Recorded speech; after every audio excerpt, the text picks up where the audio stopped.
Welcome to Equinox, where Rob and I are striking the balance between the light and the dark. This is episode 29. My name is Joseph Darnell, and I'm joined by my doc and the friend, Robert Carter. Hello, Rob. Hello, Joe. I am really excited about today's topic because this is one that has been requested, believe it or not, from listeners and other people who come to me thinking I know something about science. Then I tell them, what are you talking to me for? You need to talk to the doctor. And he's the other guy on the show. Well, I'm looking forward to this one too, because we're going to delve into some really cool early man and how brilliant he was. Yeah. But first, I wanted to ask you, how you doing? How's all the work going? Well, I'm doing fantastic. Since the last time we talked, I spent, no joke, 4 days, 7 in the morning till 11 at night, doing nothing but analyzing COVID-19, SARS, MERS, and the pangolin, and a couple bat coronaviruses. Interesting. The Chinese defector, Dr. Yan, however you want to say it, she's been going around the talk show circuit for months saying that the Chinese deliberately made this virus and deliberately released it. And, that's very controversial. But she finally published a paper. And her colleagues, they laid out, this is how it was made. And everything they said is standard laboratory techniques. And they said it would take about 6 months. Interesting. And they said, here's what they left behind, and here's what they left behind. And as soon as I saw that, my eyes bugged out. See, when I was working on my green fluorescent proteins, I was taking them out of coral, and you'd amplify that messenger RNA, or RNA at this point, and convert it into DNA and amplify it with primers that had a restriction enzyme site in it, like CCCGGG or GATCCA. Those are palindromes. They read the same forward and backwards. Oh, yeah. And there's these forward and backwards on different strands of DNA, because DNA has 2 strands. There are all these bacterial enzymes that will cleave specific palindromes. And there's an entire catalog. I mean, you say, I need to cut this set of 6 letters. And you can order an enzyme that will cut that set of 6 letters. And they pointed out that right in the most critical spot on COVID-19, the ACE2 receptor that grabs onto the human cells, not just that, but in a small area about 200 base pairs wide, right in the middle of it, the part that actually does the grabbing, there's an Echo R1 restriction site. That's E. coli restriction enzyme number 1. Huh, so it doesn't belong there, right? No. COVID-19 is the only sequence that has it. Now, it's only 1 or 2 letters off from the others, but it's pretty easy to toggle a couple letters in a genome like that, and all of a sudden, you can cut that piece of DNA.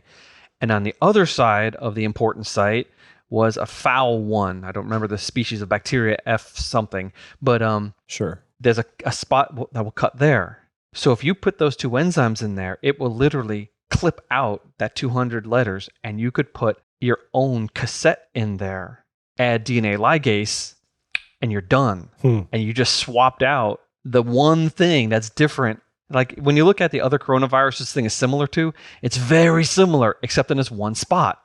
And this one spot just happens to have enzyme cleavage sites on either side. So this is super controversial. Yeah. I am not going to go on record, even we're talking about it, I'm not going to go on record saying that the Chinese government made this virus. Sure. But it's a giant smoking gun.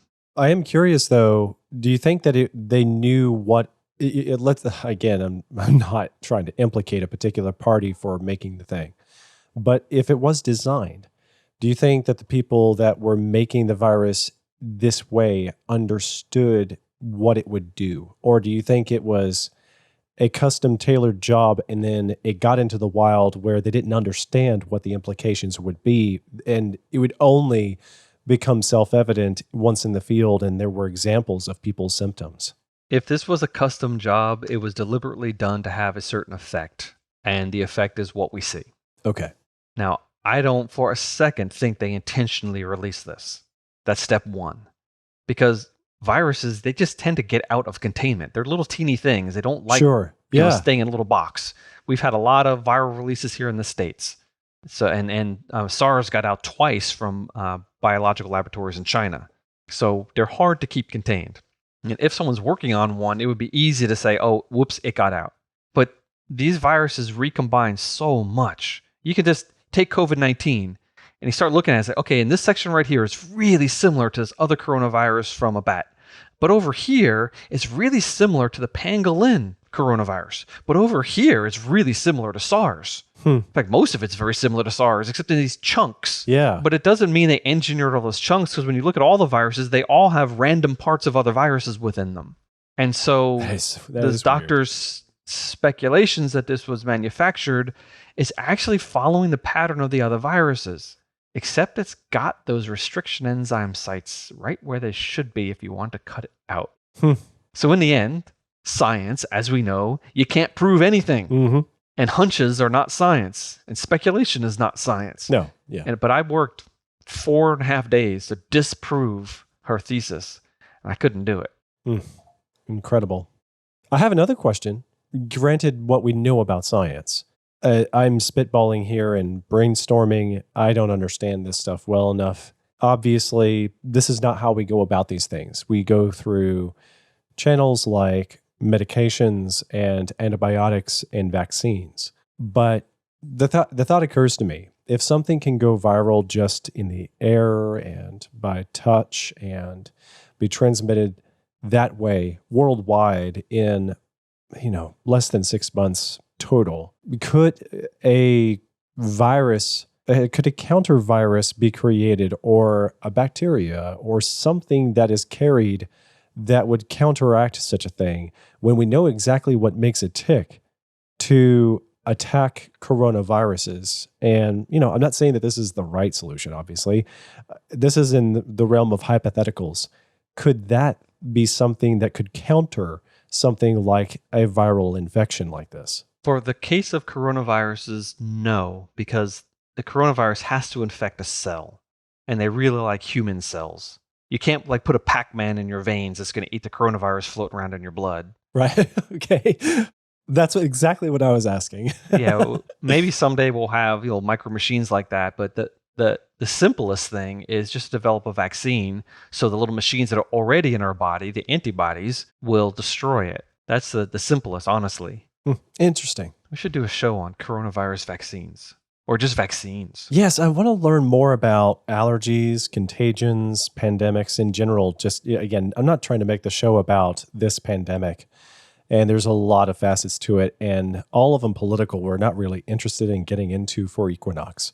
But it's still something that we should know more about. And whenever there is something that we can understand from a scientific perspective that is accurate. Yeah. And I'm thinking about flu season. I'm thinking about some of the allergies that we get hit by between now and November. I've had days I'm just totally on my back from some bad sinus infections and the like, ear infections over November. It's miserable. And I don't want it to interrupt with any kind of, holiday plans. Yeah. And anytime I can learn, I want to get ahead of the curve. I want to be aware of these things and take preventative measures. Understood. I used to be anti-vax. I'm the only formerly anti-vax person that I know. Interesting. But what happened? I studied myself out of it. Oh, okay. I took each one of the objections I had. Oh, there's mercury in it. Oh, there's aluminum in it. Oh, there's aborted baby parts in it. And I worked my way through each one of those to the point where, I don't like the fact that they grow some vaccines on cell lineages that came from abortions in the 60s and 80s. But as far as the toxins go, the formaldehyde. I remember as soon as I heard there's formaldehyde in vaccines, I was like, I'm done. That's it. But no, there's not formaldehyde in vaccines. They use formaldehyde to harvest it, and then they clean it up, and the amount of formaldehyde left over is so tiny. You get more formaldehyde eating a pear, like 1,000 or more times, than you would from an injection of any vaccine. So just little steps like that. I had to step my way through each one of these arguments. And really, it's science education is what brought me out of it. Yeah. So I'm not trying to be arrogant, and we probably just browned off a few listeners. In fact, someone might have even turned it off by now. But I'm just saying that the reason that we're pursuing scientific knowledge is for the betterment of all people. Absolutely. Now, I do have questions about vaccines, but me too. I'm not an anti-vaxxer. I have lots of questions about vaccines. It is an interesting subject, but I do want to get to the main subject for today. We're going to start running out of time, so let's get to it. The main topic for today, Rob. Yes. You and I dedicated some time to ancient technology. To preface this, we talked about Neanderthal technologies not too long ago. A lot of things that ancient man has done. Was that 2 weeks ago? Yes. Episode 27. There will be a link to that episode in the show notes if you want to get back there. And it would be a good preface to this episode. A lot of the subjects that we've covered thus far have to do with ancient man in general. And one of those things that comes up over and over again is, how did they create something incredible thousands of years ago that doesn't make any sense without today's technology? Yeah. And with what we can do with vehicles, with contraptions that make our lives and our jobs easier. Yeah. And I know of examples where massive stones have been cut just perfectly so and transported across a great distance and then reassembled by the ancient man. And it's impossible to understand, how did they do that? We don't have enough evidence to conclude how they constructed such a thing. But scientists do have some ideas. Archaeologists do have some ideas, and we love technology. Rob, this is not a subject I know as much about as I would like. So please teach me more. Then let's learn. Here's the problem though. We're already in a problem. As soon as you start searching for this information on the internet, you get into Weirdsville. Woo! And aliens, conspiracies, and time travelers. And Atlantis, and pre-Ice Age civilization. Rob, did you start the city of Atlantis yourself? You're really a time traveler, aren't you? Actually, what's really funny was just a couple days ago, it's like I needed something half an hour to watch before I went to bed. I just need to chill a little bit. And I clicked on Stargate Atlantis. Yeah, perfect material. And I watched 2 episodes now. It's like, hey, this isn't too bad. I haven't watched any of the Stargates because, as we talked about, the movie was such horrible, so bad that I never bothered to watch the series. But hey, this looks like a spin-off of the other Stargate, which I never saw either. And it's actually pretty good. Yeah. Anyway. Interesting. So no, I didn't build Atlantis. I did though. When I was in graduate school, there was a graduate student who had traveled over to Greece on an archaeological project. But see, I was in marine biology school, and he was asked to come to an archaeological dig. So he could identify the forams, that are little teeny microscopic creatures that live in the ocean, amongst the dirt in this city on the north coast of the Peloponnesus of Greece. Oh, okay. Peloponnesus is that thing that sticks down below Greece proper. Sparta is there. Corinth is right on the little isthmus there. Well, on the north shore of the Peloponnesus, there's a water body. It looks like a finger, really long and skinny. But the southern coast of that is a strike slip fault, and every once in a while, the cliff behind the town jumps up a foot or two. And that causes a seismic shockwave to go across the Gulf of Corinth, hit the cliffs on the other side, and reflect back and causes tsunamis. And so they're digging in this olive grove, and there's a town down there under the dirt. And this town was destroyed by water. The ocean had swept over and just destroyed this whole town. And so his conclusion was this was Atlantis. Because in the ancient sources, it says there's a temple to Zeus or something. I don't remember the temple up on the hill. And there's one right there. And he's got all these corresponding things that fit the Atlantis story. Now, of course, everyone and their brother has tried to identify Atlantis. And this is just one more candidate. Of course. But it was a really cool thing that he did, because he's looking at the forams and he's trying to tell what season, what time of year this happened, based on the water temperature, which would control which of these critters are growing at that time. Oh, wow. And really neat stuff like that. But no, I didn't build Atlantis, sorry. Did y'all confirm that it was Atlantis? Or did y'all at least give it a name? No. Okay. I don't know, several dozens of houses in a little village where they were excavating. And since there's no town there now, it's just a site. I don't remember the name of it. Intriguing. Yeah. Huh. You'll have to write more about it in your memoirs. Maybe. But after you get past all the Atlantis, aliens, pre-Ice Age civilizations, all the stuff that people love to say and it's really interesting, but it's not grounded in any truth. Mm-hmm. After you get rid of that, you can actually look at the technology of ancient man. And their technology, though, some of it is exquisitely amazing and other is just generic. But the ramp was an amazing innovation. The wheel changed the world. Writing. I mean, once people invented writing, the world was different than it was the year before, or however long it took to invent really writing. It's really easy to take for granted those awesome, simplistic technologies. Yeah, but these were, I mean, whoever took a clay tablet and a pointy stick and started writing cuneiform, that was like the invention of the internet. That's how groundbreaking that was. And of course, we talked about several times the cow. Yes, our favorite technology, the mascot right. of Equinox, has got to be the cow. Yes, the high technology that moves.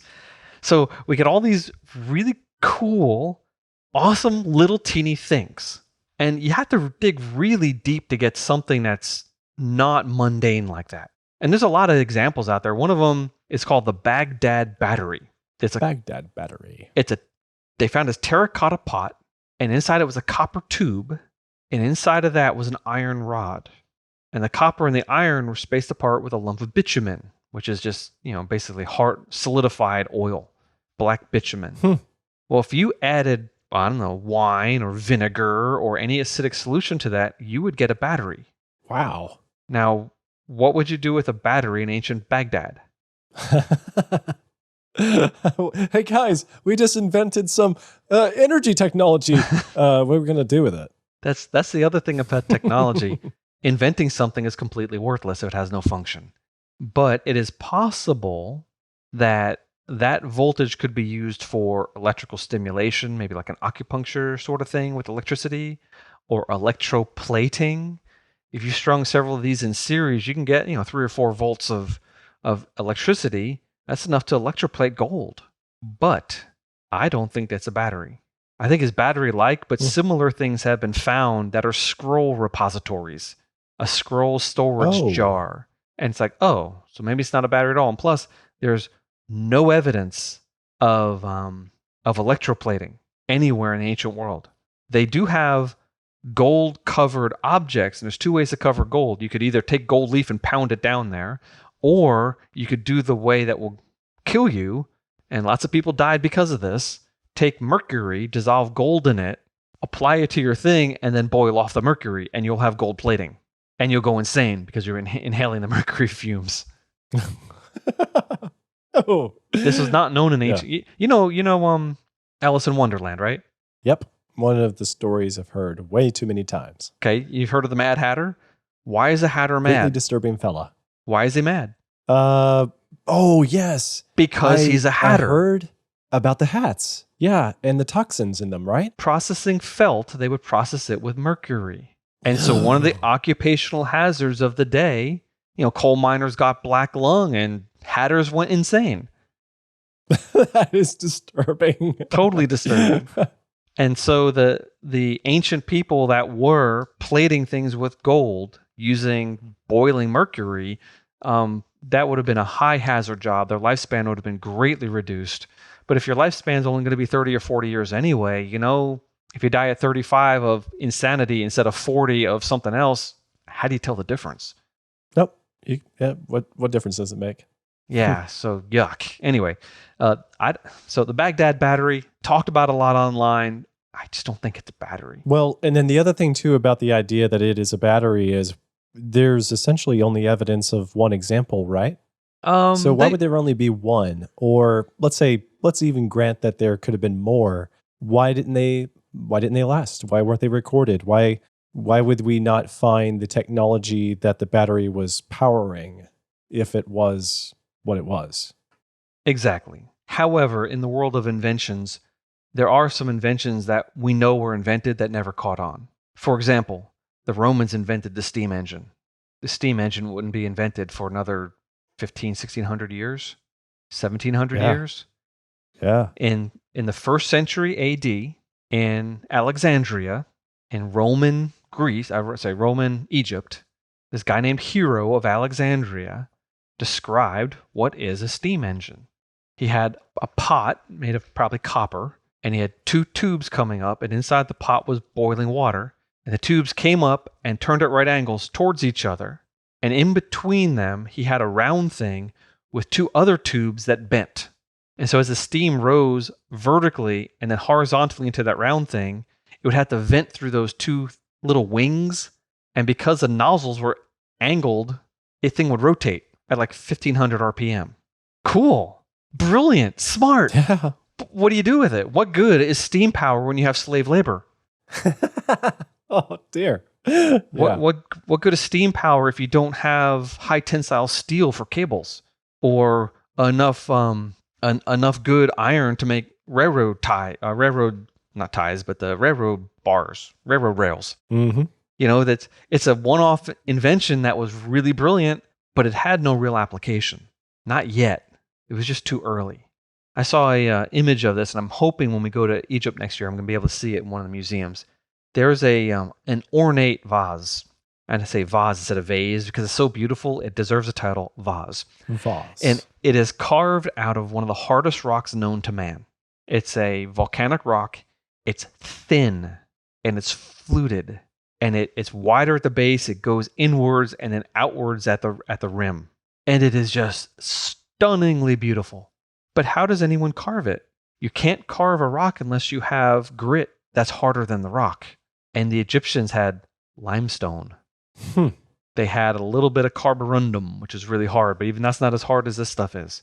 And so no one's actually certain how they made this. And it would be hard to make today using a modern careful machine because it's so precise and so elegant, and it is a real mystery. And so little one-off things like that pop up in the archaeological record, and you say, what is that? But then you get a steam engine, and then you get something like Stonehenge, which is one of my favorite ancient places. Actually, I've been there. Oh yeah. On my second trip to England for CMI, where I knew we were going to drive from Dover along the south coast to Southampton. And I said, hey, we're going past the Salisbury Plain in Wiltshire. Yeah. And Philip Bell, our CMI speaker over there, he's like, oh yeah, that's got Stonehenge. It's like, and we're stopping there? He's like, oh, I never thought about it. It's like, why not? He goes, well, I've never been there. It's like, really? Well, that's funny because, growing up in New York, I never went to any of the tourist places either. So he had never been to, even though he had driven by on the highway probably 50 times, he'd never actually stopped. For shame. For shame. So we got to walk around Stonehenge, and it was amazing. And then we went to Woodhenge, which is just to the northeast, and we saw a lot of the ancient working of the land. And those ancients, they changed a lot of things.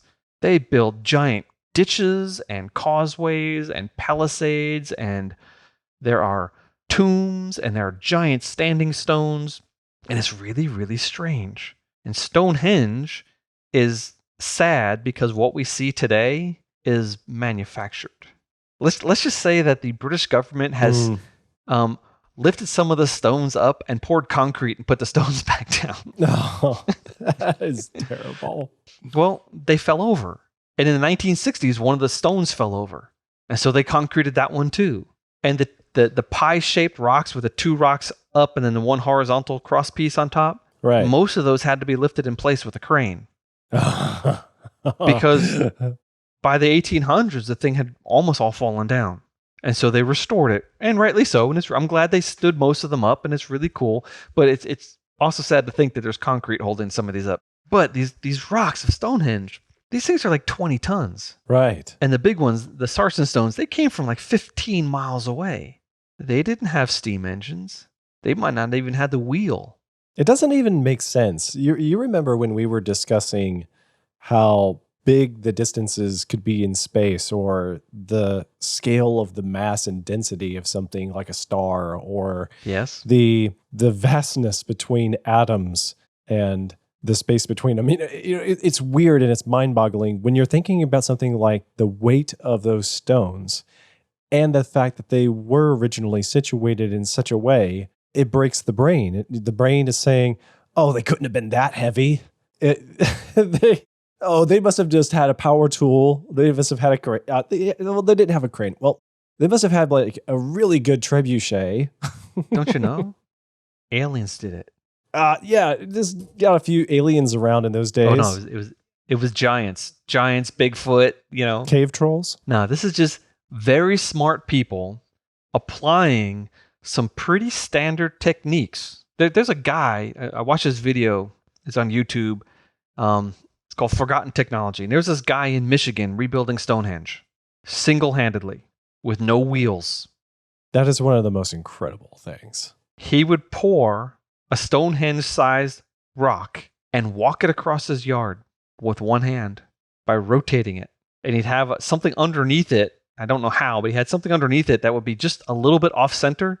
So it was still almost balanced, but when you spun it around 180 degrees, it would move 6 inches. Right. And so you just go whoop, whoop, whoop, whoop, whoop, whoop, whoop, and he'd move this thing 6 inches at a time in the direction he wanted to go. And then when he wanted to stand the thing up, he would actually lift it in the air. He would pick this thing up. And the way he did it was he got it to rock and he put a board under it. And he had all these buckets of concrete. And he'd set them on one end of it and it would tilt. And he'd stick a board under it. And then he'd walk all the buckets of concrete to the other end again until it tilted again. And here goes, I think he's using 2x4s or 4x4s. And so bink, bink, bink, bink, bink. Every time he did that, it would go up a couple inches. And he would lift this thing up like 8 feet in the air. And he'd dig a hole at one end, and he'd knock out a support, and the thing would fall into the hole and stand up. That's awesome. One guy, one-handed, moving Stonehenge-sized blocks. Now, that's not 15 miles. And he pour a concrete foundation that he can move his stones along the concrete. Okay, fine. Yeah. But the blue stones come from Wales. That's not close. There's other stones that come from another part in Wales. In fact, the Pembrokeshire, which is on the western part of Wales, they move some stones a long way. And as we now know, we didn't know it before, but as we now know, there's some astronomical things about Stonehenge. Astronomical? Like if you're standing in the middle of the ring at sunrise on a summer solstice, the longest day of the year, sunrise will happen above what's called the heel stone. It's a stone. It's a kind of rough cut stone. It's outside the circle to the northeast, and the sun will rise right over that stone. So this is an astronomical observatory. Interesting. Or maybe it's a religious edifice that was based on astronomical principles. We have no idea what they did with this thing or why. That is so amazing. All we know is it's really old. I mean, on the edge of human civilization, old. Pre-civilization even. You know, people first getting to England, and it's old. And when the people we now call the English got to England... This was already there. Oh, it had been there for 2,000 or 3,000 years. Yeah. Crazy old. But that's nothing. That's nothing compared to my favorite archaeological site in the world. It's a place called Göbekli Tepe. Lita Kazner and I wrote an article about this on creation.com a long time ago now. It's one of the first ones we wrote together. And she's probably been here 10 years, so I'm not sure how long ago we wrote this, but it's this archaeological site. And if you go to Turkey, Turkey's very mountainous, but Syria is not. And if you go to the southern edge of Turkey on the border with Syria, on the very last hill, so north of that is Armenia and the mountains of Ararat are north. But if you go through all these mountains, you get to the very last hill, and you're looking down on this flat plain called Mesopotamia. And somebody built something much bigger than Stonehenge. They didn't move the rocks as far, only maybe 200 meters, but they're T-shaped. And they have animals carved on them in 3D. And the animals are animals that don't live there today, like wading birds and crocodiles. This is a very dry area today. So whoever built this, they built it during a different climatic cycle. And there's like 200 pillars. They're 10 to 20 tons each, 200 of them. And they're in 20 different circles. And they've only uncovered maybe 2% of the whole site. Wow. They're slow walking it because they want future generations of archaeologists with better technology to uncover more. But what they've uncovered... Well, that's a good idea. It's brilliant. But what they've uncovered, I mean, there's no evidence of writing. There's no evidence of agriculture. This is the earliest man possible. This is Neolithic. Neolithic means New Stone Age. This is before the Iron Age, before the Copper Age. This is as early as you can get, and there aren't any industrialized areas. There aren't any major civilizations. They thought that at this point in time, people were hunter-gatherers. There's no farming yet. This is so early. How on earth did people who didn't have farms have enough food to get a bunch of people to go over here and build this gigantic site? It would have taken hundreds of people. How do you feed those people? You can't do it in hunter-gatherer situation. Right. Remember we talked about Neanderthals and the fact that if you didn't get enough food in September, you're dead before May. Food was a massive problem back then. Before, the reason farming is so cool is because one guy can grow more food than he can eat. And as soon as you have a surplus of food, you can release people in the population for specialized roles, like priests and kings and things like that.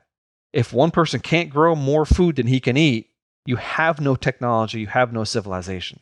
Rob, I have a question. I'm just thinking about Göbekli Tepe. This is the kind of archaeological dig where it helps to be reminded, how do these structures get buried? We're thinking about this one was deliberately buried. What? Really? Someone during the Stone Age, after it was built, buried it in dirt, which means it's completely preserved. That is unusual. It was not exposed to a lot of weather because someone buried it on purpose, and we don't know who, and we don't know when, and we don't know why. That is incredible. Because you'd have thought that you would have said that there was some sort of like dust storms that happened over a few centuries, that there were flash floods in the area and erosions, that they were known for getting hit by hurricanes and tornadoes to cover it up with so much dirt. And you look at the thing, and it's clearly absolutely buried and getting excavated. What's even stranger is underneath farmland. It's underneath farmland. And the farmers for centuries had been piling up rocks they found on the surface, like farmers do. They move a rock and they have these rock piles. And some people have been chipping away at the tops of some of these monuments, thinking they were natural rocks. And so you can see like pick marks, and that but this site is even more amazing because not only is it the world's earliest major archaeological site, it's just northeast of a town called, it's an S with a little cedilla under it. I don't know how to say it in Turkish, but it's Sanliurfa. In ancient times, it was called Urfa. And now I'm going to get onto my little soapbox here. Okay. I don't think that Abraham lived in southeast Mesopotamia in ancient Ur. There's nothing in the Bible that points in that direction. Everything points to northwest Syria. Okay. And there's a town here named Urfa. And this Göbekli Tepe, if you're standing there, you can look down. It's within eyesight on a clear day of one of the first major ancient villages that's important in the Bible after the flood. Wow. Where did Abraham come from? Haran. He could have potentially visited Göbekli Tepe, at least. Grant you, he didn't live there. Well, no, it was probably buried by then. Okay. But he stopped in Haran. That's where Terah died. From Haran, he went south to Israel. When he sent his servant, put your hand under my thigh and swear to me that you'll find a wife for my son. Right. He went up to Haran. When Jacob fled his brother, he went to Haran. Padan Aram is this area. And this site is within visual eyesight of the world's oldest archaeological structure that someone deliberately buried at some unknown time in the past. That is so awesome. And it's right near a town called Urfa. And this is also the Chaldean territory, because even though the Chaldeans started the Neo-Babylonian Empire with Nebuchadnezzar, the Bible calls him a Chaldean all the time, that's not their original homeland. They didn't move into southeast Mesopotamia until after the time of King Solomon. And Abraham's 1,000 years earlier than that. They lived up in northwest Syria. And Haran is amazing because one of the major branches of the Euphrates, as the Euphrates goes west and it curves around north into Turkey, there's a branch that goes due north right towards Haran. And there's these two arms of mountains that come south, almost like someone wrapping their arms around a village. And there's this well-watered green spot. You can see it from space because of all the agriculture they have. There's a green spot in the middle of this deserty area. Two arms wrapping around this place, and Haran's in the middle, and Göbekli Tepe would be at the head. So I am absolutely intrigued by this location. I can't wait for them to dig more up because I don't know what they're going to discover. So on an example of the T-shaped stones there at Göbekli Tepe, there's carvings of the various animals. Mm-hmm. And some of them, just to me, resemble dinosaurs. Is that a confirmed thing or not? No, they call this one a fox, but it sure does look like a duck-billed dinosaur to me. considering other ones are very lifelike, the birds you can tell, the alligators you can tell, this one doesn't look like a fox, but they say it's a fox. Yeah. So how come this one is such a bad fox and this is such a good bird? Yeah, I don't know. Yeah, and I mean, this one could be a dog. I wouldn't have said a fox, but it looks more like a T-Rex sort of lizard. Fascinating. All I can say is that in future generations, when we uncover the other 98% of the site, we're going to know a lot more. 98%. It's incredible that so much of it is still unknown. Ah, Yeah. it's killing me. I want to know the rest of the story. It's like ancient Egypt. Ground penetrating yeah. radar and satellite measurements tell us about 90% or more of ancient Egypt is still under the sand, Oh, including too pyramids, giant pyramids incredible. under the sand. So yeah, we got to wait. It hurts to wait. Okay, and you wanted to get to Antikythera. Yes. Yeah. This whole conversation was really driving. We're just talking about my favorite archaeological site. This is my favorite archaeological artifact from the ancient world. It's probably 100, 200 BC. That's all we know. We don't know when it was built. We don't know where it was built. We don't know who it was going to. We just know that in 1901, some sponge divers off of a little teeny island called Antikythera. And if you look on a map and you find Crete and you look at where the Peloponnesus is, in between Crete and the Peloponnesus is a little teeny dot. That's Antikythera.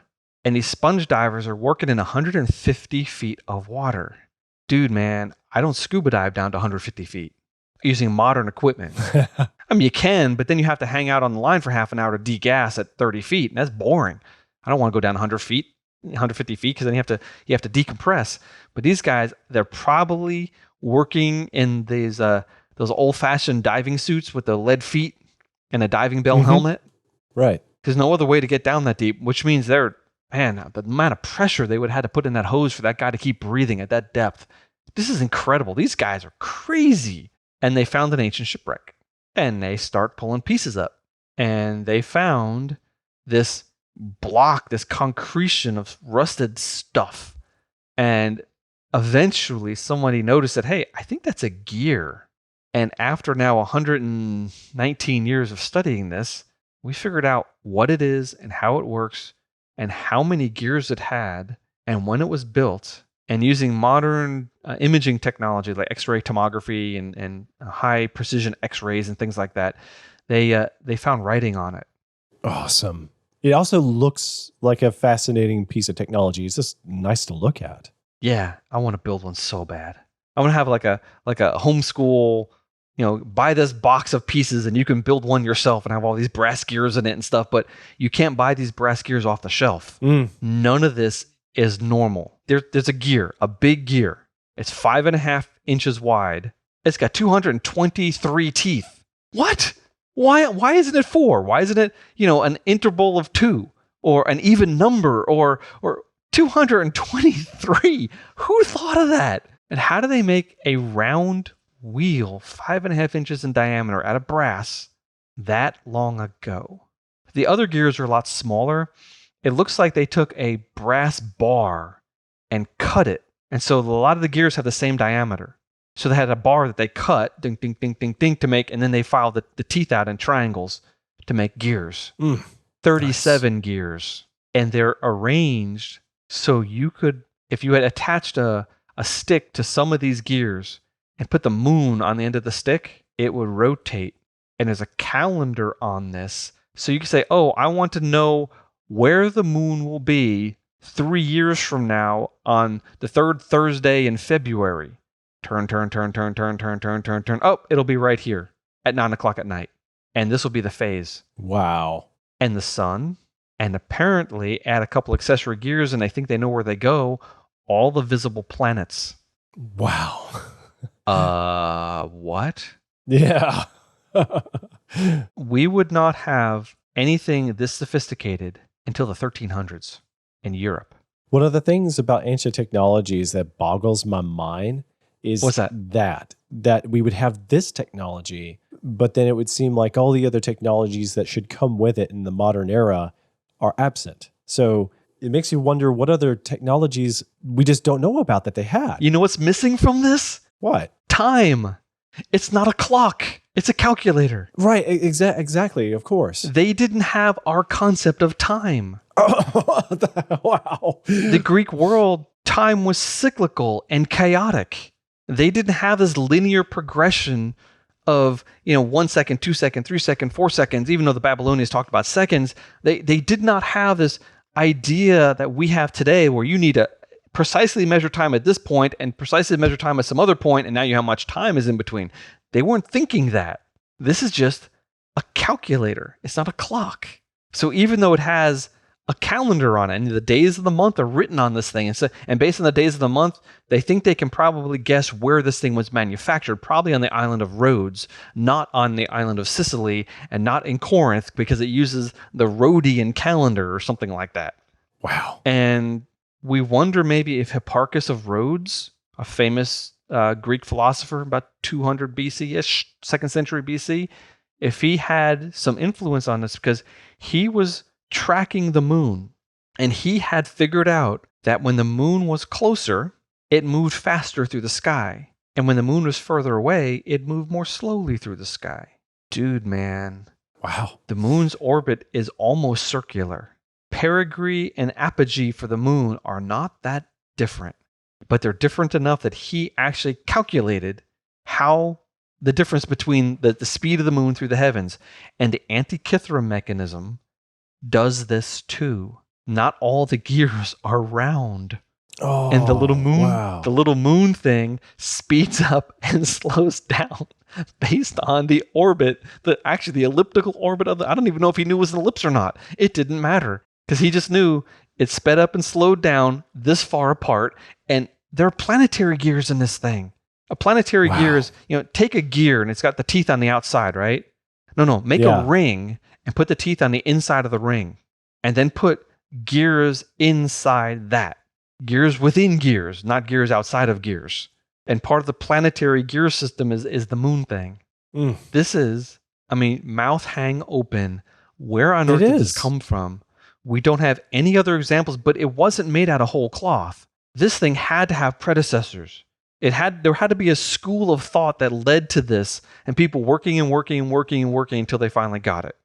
Or they had a genius like Harrison and his clocks. Remember, we talked about longitude, and Harrison invented a clock that no one else had ever invented before, but clocks already existed. He just added like 100 brand new inventions that made a clock so accurate it wouldn't get messed up if you put it on a ship. So there was a clock precedence, but he just leapt over everybody and threw technology at the world that the world had never seen. This could be that, some super brainiac guy sits down one day and says, hey, you know what? I think I'm going to invent this machine where I can predict you can also predict eclipses in the future. Wow. I want one of these so bad. Right. Hey, listeners, if anyone is mechanically inclined, why don't you make an Antikythera mechanism for about 32 degrees north? Anyway. So, Rob, one of the things that I ask myself, because I don't understand any of these things, is how is it that something like that could come into the world and be lost for good? Because it just seems like we are so conditioned with modern technology that it gets proliferated, it is worldwide, it is available in every town and country, and then something like this comes along. Actually, there was a news story that my friend TJ from my other podcast, Hi-Fi, if you haven't checked that out, it's also on Night Owl. Yes. He shared with me earlier today. Old television kept wiping out villages' broadband for 18 months. An entire village lost its broadband at the same time every day for 18 months, and now we know why. And it's funny that technologies can come and go and be forgotten like that, but served its time and go, and then we kind of forget how did it even work because we've gone on to something else. Aren't you going to tell the audience why they were losing it? You can't leave them hanging. Why were they losing I'll do my best. Their Wi-Fi? Yes. It says a crack team of engineers turned detectives have become heroes in the village of, I can't pronounce this one, Aberhausen. I'm not going to try. All right. In the village, after finally finding the source of the problem, according to the press release from OpenReach, the company that runs the UK's digital network that published this week, staff had visited the village repeatedly and found no fault with the network. They even replaced cables in the area to try to solve the problem, but to no avail. After carrying out a plethora of tests, engineers had a theory that the problem could be caused by a phenomenon called single high-level impulse noise, in which an appliance emits electrical interference that impacts broadband connectivity. Engineers used a device called a spectrum analyzer and walked up and down the village in the torrential rain at 6 a.m. to see if they could locate an electrical noise.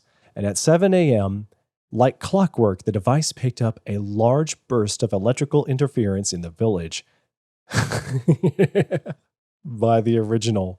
That is so unexpected. It's just fascinating. How do these things come and go, and why do we lose these things? So someone was turning their television on at 6 o'clock every morning, and that's what was causing it? It says anything with electrical. No, it does not indicate that there was someone who... Well, let me see here. Jones said the resident was... Oh, yes. Yes, the source of the electrical noise was traced to the property in the village. It turned out that at 7 a.m. every morning, the occupant would switch on their old TV, which would in turn knock out broadband on the entire village. Suckers. Jones said the resident was mortified by the news. I bet the town got together and bought him a new TV. Yes. The Parkes Observatory in Australia is a famous radio telescope. And for over a decade, they were analyzing this particular and peculiar radio signal. And there were papers written about it and discussions at scientific conferences and on and on and on and on. And it turned out it was coming from the microwave in the staff room. Love it. So, ancient man versus modern man. Yeah, good luck. Yeah. Grandfather, why didn't you tell us? So, the last piece of super cool technology that I could think off the top of my head was probably the Great Pyramids of Giza. People have been speculating how these things are built for a long time. Well, I think we know how. I don't know if I'll be able to find it again, but I watched a documentary on this. And if you can put together a logical series of steps that answers every problem in order, and in the end you come to a completed pyramid, you probably got it right.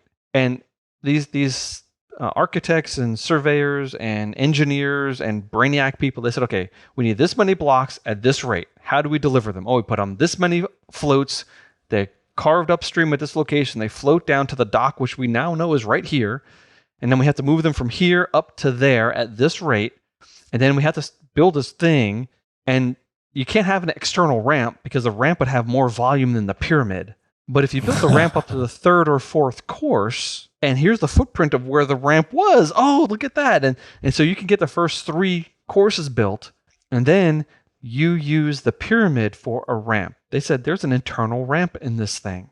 It's at this slope. It goes from corner to corner to corner to corner, gets smaller and smaller as it goes up, and there was an inside ramp in the pyramid. And they had the entire process worked out to where I'm like, okay, we're done. That's how they did it. And if it wasn't exactly that, it was a variation on that theme, because no other radical idea is going to be able to explain it in a logical order. But awesome. The pyramid of Khufu, of Khafre, of Menkaure, there's probably 100 pyramids in Egypt of various sizes and qualities. And we can actually look at them in order and see them improving their technology. The earliest ones were mud bricks. In fact, the earliest ones were stepped. They go up. They build a platform, and they build a platform on top of a platform, and a platform on top of a platform, and so it's these giant steps, like a wedding cake. And then there's one that's bent. It goes up, and then they finish it off at a narrower angle, a less steep angle. Probably as they were trying to build this thing too steeply, it was becoming unstable, and so they changed the angle and made the top of it squat, not as tall as it would have been, or else the whole thing probably would have collapsed. Oh wow! But when you look at a pyramid, they're approximately the angle that dry sand forms if you pour sand in a pile.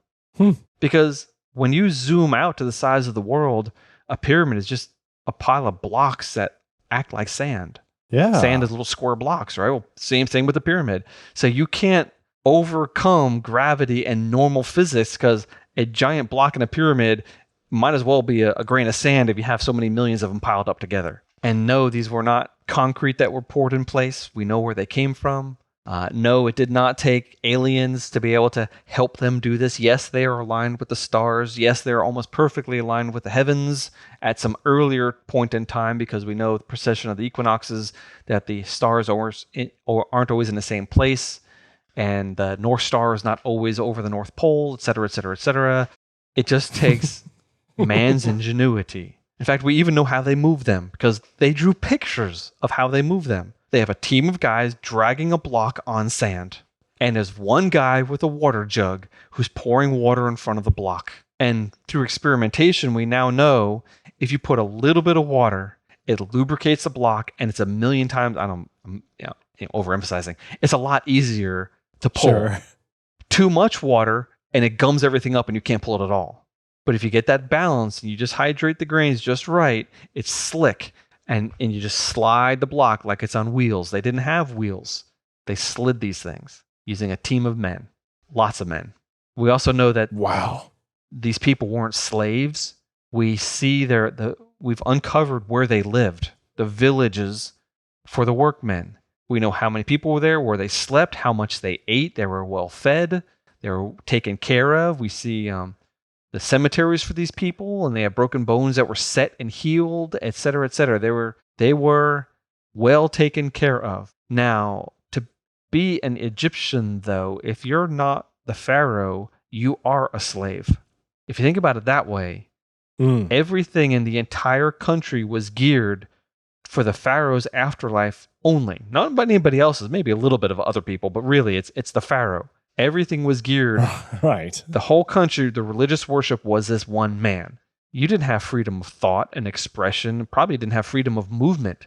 You probably didn't have a choice of occupation. So it's a very different sort of a world. Yeah. And yet together, they built things that no modern society could build, because we wouldn't be that cohesive. We'd never spend that much money building a pyramid. Yeah. Anyway. Wow. That's my spiel on ancient technology. There's a whole lot more that we could have gone to, but I just pick those couple of examples because they're just so cool. And I think the Antikythera mechanism is the icing on the cake. Yes. Excellent. Wonderful stuff. I love this episode. Good coverage there, Rob. I like that. Thanks, man. Thanks so much for joining us, too, if you're listening to this. It is always fabulous to have you listening along. If you found this episode interesting in any way, consider sharing it with a friend or a family member. I know you've got people who enjoy ancient technologies. Maybe they've discussed them with you before, so share it with them. And if you want to dig deeper into these topics... In fact, listener, we might depend upon people sharing these episodes, because word of mouth is a great way to get an audience to grow. So we would really appreciate it if you did so. Yeah. And if you want to dig deeper into these topics, you can also find the links to the stuff that we discussed and Rob brought up in the show notes on our website.